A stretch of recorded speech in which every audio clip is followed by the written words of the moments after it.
पुणे जिल्हा शिक्षण मंडळाचे अध्यक्ष, महाराष्ट्र ऑलिम्पिक असोसिएशनचे अध्यक्ष, महाराष्ट्राचे राज्याचे माजी मुख्यमंत्री, उपमुख्यमंत्री आणि तुम्हा आम्हा सर्वांचं श्रद्धास्थान आदरणीय दादांच्या वाढदिवसानिमित्त दरवर्षी आपण राष्ट्रीय पुणे टू बारामती सायकल स्पर्धा आयोजित करत असतो. त्याचप्रमाणे यावर्षीसुद्धा आपण दादांच्या जयंतीनिमित्ताने करतो. हे फार मोठं आपलं सर्वांचं दुःख आहे. खऱ्या अर्थाने राष्ट्रीय सायकल स्पर्धेची संकल्पना, प्रेरणा ही आदरणीय दादांचीच आहे. 5 वर्ष बारामती मित्रमंडळाच्या माध्यमातून आपण राष्ट्रीय सायकल स्पर्धा घेत होतो आदरणीय पवारसाहेबांच्या वाढदिवसानिमित्त मुंबई टू पुणा. परंतु त्याच्यानंतर ही पुणे टू बारामती राष्ट्रीय सायकल स्पर्धा चालू केली होती. खरी ते मुंबई टू पुणा ही राष्ट्रीय सायकल स्पर्धा गेले 40-45 वर्षापासून चालू होती, परंतु मध्यंतरीच्या काळामध्ये ती बंद होती. आणि या राष्ट्रीय सायकलमध्ये घाटाचा राजा किंवा याचं प्रथम पारितोषिक आपले पुणे जिल्ह्यातली कमलाकर झेंडे असतील, तापकीर असतील, हे आपले पुणे जिल्ह्यातले ग्रामीण भागातल्या खेळपट्टूंनी ही स्पर्धा गाजवलेली आहे. परंतु बंद पडल्यानंतर हीच मंडळी बारामती हॉस्टेलला दादांच्या समोर आली. त्याचा मी स्वतः साक्षीदार आहे. आणि दादांना सांगितलं की राष्ट्रीय सायकल स्पर्धा जी मुंबई टू पुणा ही काही बंद पडलेली आहे, ही परत चालू करा. ही बहुजन समाजाच्या युवकांसाठी फार प्रेरणा देणारी आहे. त्यावेळेस दादांनी आझमबाईला सांगितलं की ही तू जबाबदारी घे. आणि आझम महाराष्ट्र ऑलिम्पिक असोसिएशनचे अध्यक्ष झाले आणि ही स्पर्धा चालू केली. साहेबांच्या वाढदिवसानिमित्त Mumbai to Poona gateway of इंडियामधनं ही सायकल स्पर्धा चालू झाली. आणि याच्यासाठी आपल्या सर्व लोकांनी त्याच्या पाठीमागं सहकार्य केलं. परंतु त्या कालखंडानंतर मुंबईवरनं स्पर्धा पुण्यामध्ये आणण्यासाठी जे प्लॅनिंग लागतं याला अनेक कष्ट लागायचे. म्हणून तर आम्ही दादांना सांगितलं की ही स्पर्धा आपण पुणे टू बारामती करूया. परंतु दादांनी सांगितलं असं काही चालणार नाही. ही जर तांत्रिकदृष्ट्या सायकलिंग फेडरेशन ऑफ इंडिया आणि महाराष्ट्र सायकलिंग असोसिएशननी मान्यता दिली तरच आपल्याला चालू करता येईल. म्हणजे याच्यावरनं दादांचं क्रीडा क्षेत्रावर किती प्रेम हे दिसून येतं.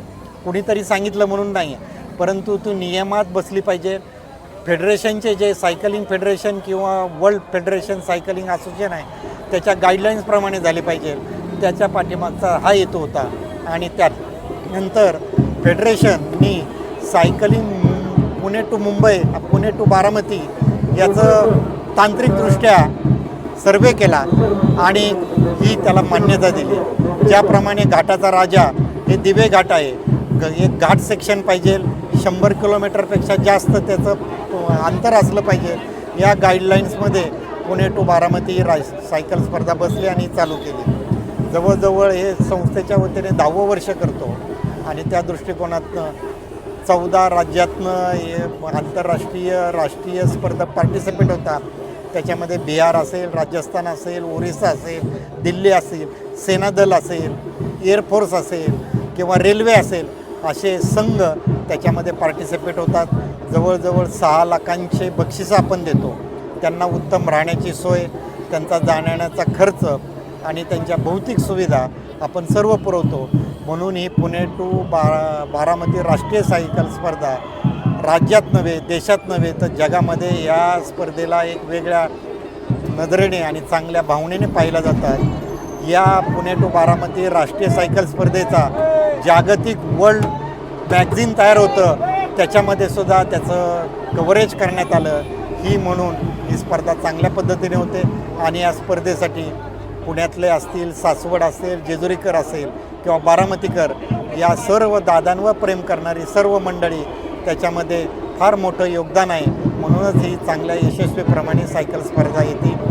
देशाला आदरणीय दादा आज आपल्याकडे नाही आहे, परंतु त्यांचे आचार, विचार आणि प्रेरणा आणि त्यांची शक्ती आपल्या पाठीमागं आहे.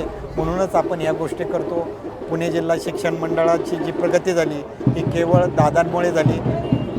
पुणे जिल्हा शिक्षण मंडळाची स्थापना दादांच्या आजी आणि आदरणीय पवारसाहेबांच्या मातोश्री शारदाबाई पवार आणि आदरणीय घोलपसाहेब यांनी संस्था स्थापन केली.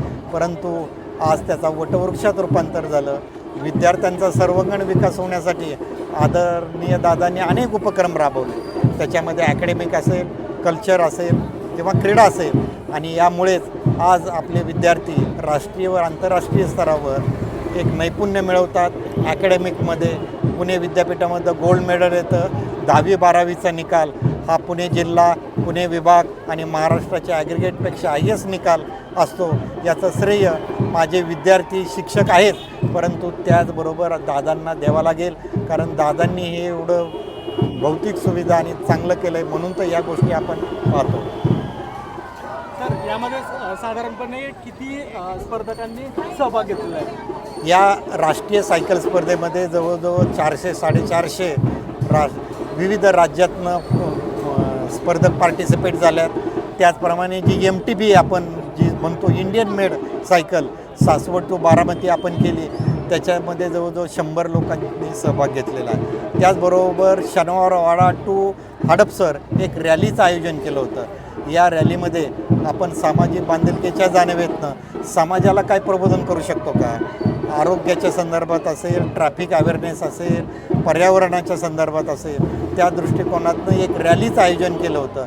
रॅलीमध्ये राष्ट्रीय परत राज्यस्तरीय स्पर्धक, त्याचप्रमाणे आपले विद्यार्थी असतील, शिक्षक असतील किंवा काही संघटना असतील, याच्या माध्यमातून एक न्यूट्रल झोन म्हणून आपण शनिवारवाडा टू हडपसर एक रॅली केली होती आणि त्याच्यामध्ये समाजाला प्रबोध करण्याचं काम केलेलं आहे. दादा हयात असताना देखील ही रॅली होती, मात्र आता दादा नाही आहेत. काय भावना आहे नेमकी आता? खऱ्या अर्थाने ही दादांच्या संकल्पनेतनं प्रेरणेतनं ही सायकल रॅली केली आणि त्यांच्याच योगदानामुळे, सहकार्यामुळे आज आपण इथपर्यंत पोचलो. परंतु आज एवढं दुःख होतं, जी सायकलची स्पर्धा त्यांच्या वाढदिवसानिमित्त आपल्याला नेत्याला काय अभिप्रेत आहे त्या अनुषंगाने सायकलची स्पर्धा घेत होतो, परंतु यावर्षी त्यांच्या जयंतीनिमित्ताने घ्यावं लागते. ही फार मोठी दुःखद घटना आहे. खरं पाहिलं तर नीती कशी असते पाना, आज दादा नाही आहेत आपल्यात, संस्थेचा तर फार मोठा आधारवड आम्हा सर्वांचं नेतृत्व लावून गेलं, परंतु त्याचे विचार, आचार, त्यांची प्रेरणा आणि मार्गदर्शन हेच आपण सदैव पुढे नेऊया आणि हीच खऱ्या अर्थाने श्रद्धांजली ठरेल असं मला वाटतं.